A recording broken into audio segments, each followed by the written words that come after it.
Malaking blessing pa rin talaga sa atin yun sa kabila ng kagipitan mo. Napagkakamalan ka pa rin mayaman.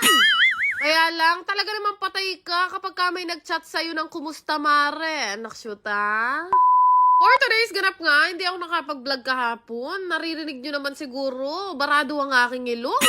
Oso daw kasi ang ubot sipon ngayon, kaya wag nyo hinahalikan ng mga bata. Pero ano kaya ang mabisang gamot para mabilisang mawala din ang ubot sipon? Sa akin kasi, talaga naman nagsabay pa sila, wala talagang patawad.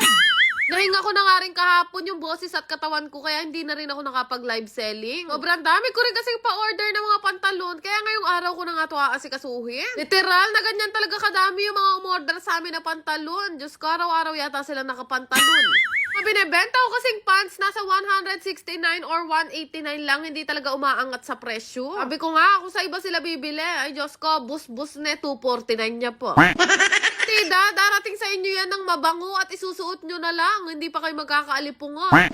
Sobra na din kasi ang inip ko nga dito sa bahay kapag wala ako sa samjihan. Kaya naman naisipan ko gawing productive ang bawat araw ko. Naisipan ko na nga ulit mag-live selling. Anti mo kanini, may bago na naman akong dumating na mga bail. Bukod kasi sa pantalon, nagtitinda din ako ng mga t-shirt na talaga naman pang palakasan. Na-make sure ko guys na yung mga ititinda ko, quality at talaga naman pasok sa paningin ko. Alam niyo naman, hindi ako pinanganak na baduy ni Angeline Mapagmahal, kaya bawat ititinda ko guys, pag sinabi ko maganda, i-mind nyo na.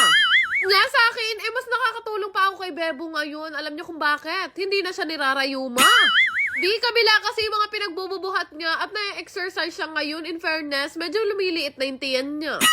Nakakatuwa din naman talaga dito kay Bebo, kahit maitim yan, matulungin yan. Talaga naman tinutulungan niya ako mula sa pagbubukas ng mga bail, sa mga pagpili ng damit, at ultimo sa paglalaba. Sabi ko kasi sa kanya, kailangan kong rumakit, hindi pwedeng umasa lang ako sa pagbablog at sa samjihan namin. Sa mga susunod na buwan kasi mula nga December hanggang March, meron talaga kami mga out of country. Paano namin yung gagastusan?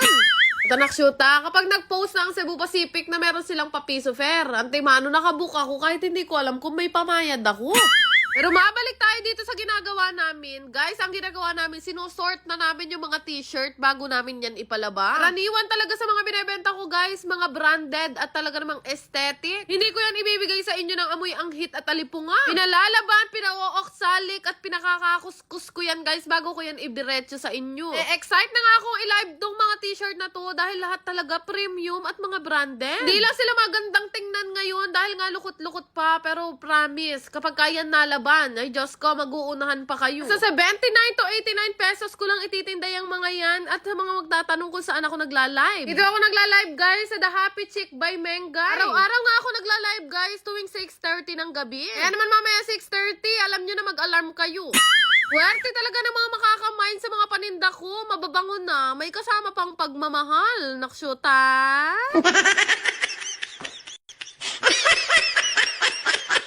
Lang naman. Salamat!